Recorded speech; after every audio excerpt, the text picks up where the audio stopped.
ซื้อพิมพ์เด้อพ่อแม่พี่น้องเอ้าเพิ่นก็เป็นคนดุคนมันขยันเด้อนี่อ่าเพิ่นนั่นเฮ็ดไม่พอยเนาะไปหานี่ไกลบ่ไม่พอยนี่ใกล้ถึงโอ้แถวตีนบ้านโดยแถวตีนบ้านพ่อแม่พี่น้องเพิ่นกลับไปหามาเพื่อว่าจะได้เอาไปแหละไปเป็นนั่นแหละอืมไปหาจักคนเนี่ย3 คน 3 คนโอ้ไปกับเอ้ยบ่หรือว่าเจ้าเป็นเอ้ย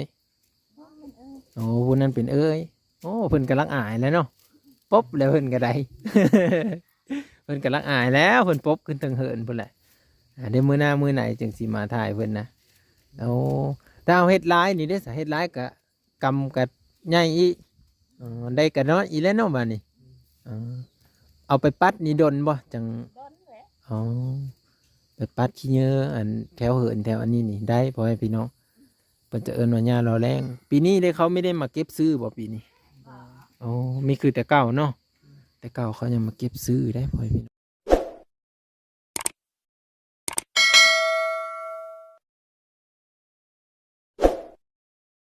นี่พ่อให้พี่น้องมื้อนี้เราก็ได้มาเห็นนะ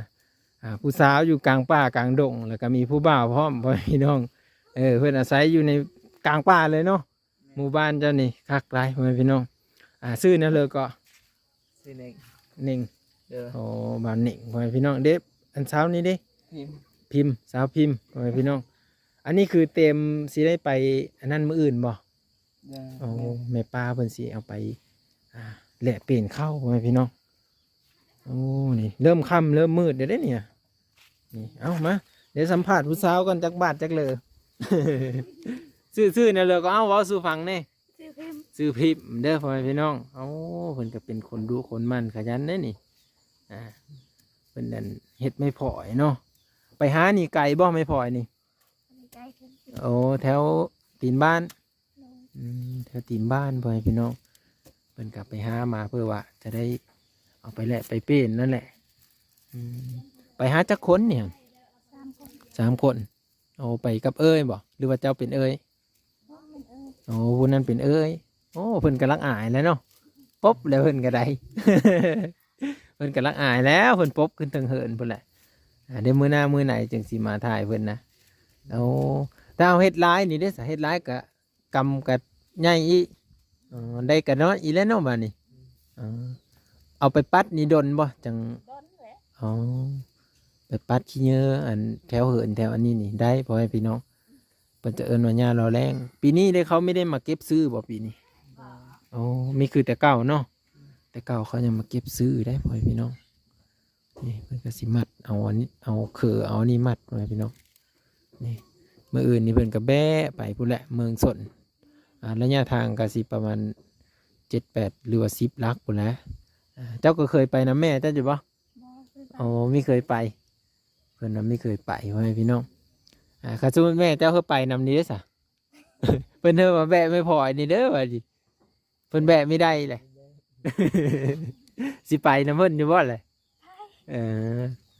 เพิ่นว่าถ้าแม่ว่าเฮอแบะก็สิไปอยู่ซั่นคันเธอไปเองนี่เด้มีกล้าแล้วเนาะแม่นอ๋อไปเมืองชนนี่ได้เคยไปอยู่บ่เคยไป ไม่เคยไปเพิ่นว่าอืมว่าหมู่บ้านนี่ก็อยู่กลางป่ากลางดงแน่มีแต่ตอนจำเป็นบ่ยังได้ไปก็คือเป็นพญาติพะเยาพุ่นแหล้วเนาะได้ไปหงหมอเพิ่นจังได้เฮาไปเพราะว่ามันไกลพ่อแม่พี่น้องก็สิอยู่กันแบบนี้เลย9 คนเนาะผู้ชาย5ผู้หญิง4พ่อแม่พี่น้อง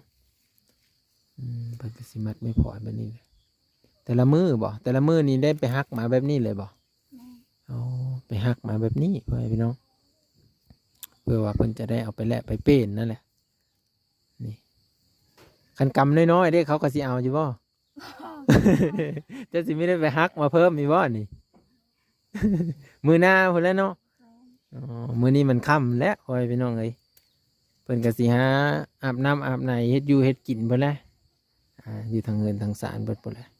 เนาะเอาสำนั้นแหละเพิ่นก็มัดแล้วเด้อนี่จะน้อยผัดเพิ่นตักอายเห็นน่ะเลยอันนี้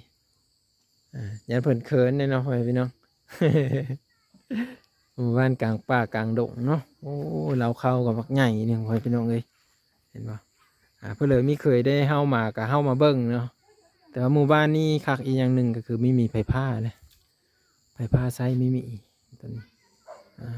แต่ว่าสัญญาณโทรศัพท์เพื่อเลยนี่กะแหงอยู่บ่สัญญาณโทรศัพท์บ้านเจ้านี่ แห้งเนี่ย เอาได้ เก่า ละเก้าเอาลักห้าได้บ่ ได้เบิด เอาละเก้าลักห้าได้หมดไว้พี่น้องเอาถือว่าสัญญาณแหงสัญญาณดีกะการติดต่อสื่อสารกับสะดวกสบายเนาะ เนาะ แต่ว่าขาดอย่างเดียวก็คือไฟฟ้า อืม ไม่มีไฟฟ้าเอาบัดยามซากโทรศัพท์นี่ได้สะ ถ้ามันพ่นก็บ่ได้ซาก โอ้ ถ้ามันแดดก็ได้ซาก โอ้แสงอาทิตย์ นะ โอ้เพิ่นใส่แสงอาทิตย์ไปพี่น้องใส่แสงอาทิตย์เป็นการเก็บภัยแล้วก็ซากโทรศัพท์นี่ไว้พี่น้องเอ้ยสิประมาณนี้เด้อเอาก็ได้เห็นได้สมหมู่บ้านแห่งนี้แล้วเป็นเอาเลยแน่พ่อแม่พี่น้องก็คอมเมนต์มาได้เนาะคอมเมนต์มาได้แต่เจ้าก็เคยไปกรุงเทพอยู่บ่ บ่เคยไป โอ้แถวเองแถวนี้ดิ บ่เคยไป ไม่เคยไปเลย นะ โอ้เพิ่นอยู่แต่หมู่บ้านเนาะ นะ อืม บ้าน ก็เลยเขาไม่เคยไปนี่ก็สิมีกล้าไปแล้วแมันบ่ นะบ่กล้าไป มีกล้าไปเนี่ยเพิ่นว่าก็แบบคิดย่านเนี่ยนะเนาะ อืม ว่าเขาไม่เคยไปทางอื่นเด้พ่อแม่พี่น้อง เคยไปแถวไกล โอ้เพิ่นว่าไม่เคยไปเคยไปแต่แถวเมืองเอานี่แหละพ่อแม่พี่น้องติโตเอาขอบเจอหลายๆไปมาเดี๋ยวเราไปเลาะเบิ่งหมู่บ้านทางครั้งนี้อีกพ่อแม่พี่น้องหากก็ได้3หลังคาเหินเนาะก็คือเพิ่นค่อยค่ำลงแหลงเนี่ยเพิ่นเริ่มเฮ็ดอยู่เฮ็ดกินเริ่มแบบสนวนกันแล้วนะว่าแล้วก็ได้เมื่อก็เด้อไปป้าเด้อไปหาไทยวิถีชีวิตทางนั้นอีกก่อนเนาะ14ได้เบิ่งได้ชมนำกันมื้อนี้นะพ่อแม่พี่น้องหมู่บ้านเองนี่ก็พากันอึดข้าวอึดน้ำว่าซั่นสิได้แต่ได้แต่ไปขอแล้วก็ไปแลกไปเป้นเนาะโอ้แม่ป้านี่ได้หมูหลายเนาะโอ้ตัวเดียวพ่อจะมาหลายสะดอ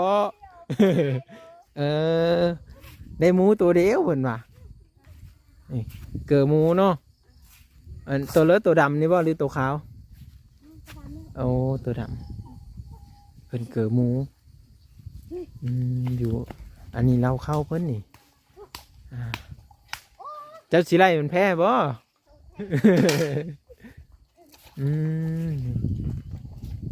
เกิดเป็ดเกิดไก่เนาะเกิดหมูร้ายอยู่บ่ไก่ก็ได้เอ้าไก่ก็ไก่ตัวเดียวหมูก็หมูตัวเดียว ยังตำอยู่บ่โคกนี่ บ่ โอ้เศร้าแล้วบ่ มันเนี่ยบอกว่ามันลูกเลย โอ้มันรู้แล้ว มันบอกกันตั้ง โอ้ข้าซานเพิ่นก็สิตำอยู่นะตำกับข้าวผัดมดอีกเนาะไม่มีข้าวตำไปแล้วปลาไก่กับสีขาวครับอันนี้พ่อแม่พี่น้องเป็นไก่ขาวเนาะ ไก่ตัวเดียวแล้ว ไก่ตัวเดียวเนาะ เออ อ๋อนี่มันคือไก่ขาว หมดเลย อืมไก่กับไก่ขาว อันนี้เล่าเข้าเพิ่นเด้อพ่อแม่พี่น้องเล่าเข้าเพิ่นนี้จะถาด้วยอันน่ะขี้ควายนมกับดินเนาะอ๋อแบบเก่าๆดั้งเดิมพ่อแม่พี่น้อง มันจะขายเก่าฮะ นี่ โชคเมต กี่หนึ่งนี่ฮะเจ้าว่าผู้นอนอยู่ไหนฮะโอ้เขาเลยไม่จื้อเจ้าเนาะเขาไม่เห็นหน้าแล้วไม่จื้อแล้วแต่เห็นหน้าแล้วจื้อนี่อันนี้จะเป็นเหล้าข้าวเพิ่นพ่อแม่พี่น้องเกลือหมูเกลือไก่เนาะเอาไปหาย่างไปเบิ้งทางนี้ก่อนโอ้หมูกับตัวพวกใหญ่เนาะเพิ่นว่าหมูก็มีหมูตัวเดียวได้เพิ่นว่านี่หมู่บ้านแห่งนี้ก็อยู่กลางป่ากลางดงเอาสบายดีทางนั้น เต็มเครื่องเต็มคลองสิไปเชอเด้นะเห็นจับไว้อยู่ จัดมัน โอ้จัดมันไปขุดมันบ่มื้อนี้ โดยไปคุดมัน โอ้ไปขุดมันนั่นเลยนี่มันเทนมันแสงขออนุญาตเด้อขึ้นซองเบิ่งแน่คราวหนึงโอ้นี่เพิ่นไปขุดมันมาหากะมากินหนึ่งหั่นเพิ่นว่าแล้วก็ขุดมันมาก็เมื่อยแล้วเนาะแต่แตนออกไปแล้ว เลยแหละมือจะไปต่ออีก เนี่ยมื้ออื่นสิไปเสริมมื้ออื่นน่ะ ไปแรก โอ้ไปแลกเข้า โดย โอ้มื้ออื่นเดี๋ยวเพิ่นสิไปแลกเข้าไว้พี่น้องโอ้เข้ากับมดคือกันเนาะอึดคือกัน อึด โอ้อึดเข้าได้ไว้พี่น้องแต่ว่าเพิ่นหาอันเป็นอาหารบ้านเฮานั่นแหละ เป็นหน่อไม้โหมันไปแหละไปเป็นพ่อแม่พี่น้องอยู่ในเมืองพุ่นแหล้วเนาะ โดยอยู่ในเมือง โอ้ คือไม่พ่อย โอ้แม่พลอยก็มีโอ้แม่พลอยเพิ่นก็เอาไปคือกัน แต่ว่าไปแต่ละเทื่อนี่แม่นหมดบ่โอ้หมดเนาะ มืด โอ้เพิ่นก็ไปแลกเป็นพอได้มาอันสู้ลูกสู้เต้ากินเนาะ โดย อ๋อเอ้ยนี่ซื้อนั่นเลยก็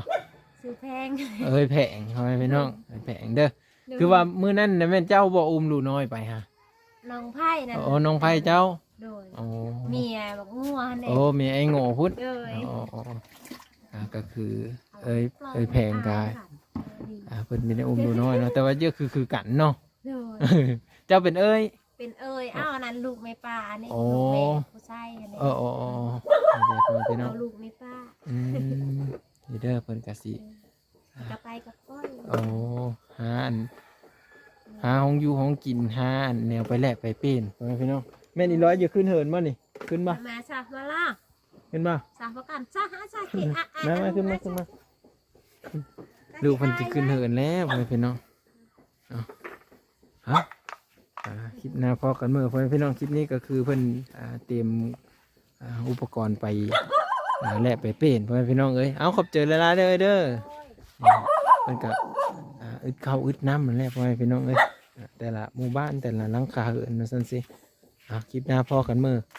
ขอบคุญขอบคุณ FC เนาะมื้อทุกคนทุกท่านที่ติดตามและรับชมเบิ่งเป็นกำลังใจให้บ่าบ้างและทีมงานของบ่าบ้างก็คือน้องๆที่ว่าบ่าบ้างได้ลงไปแล้วนะทุกคน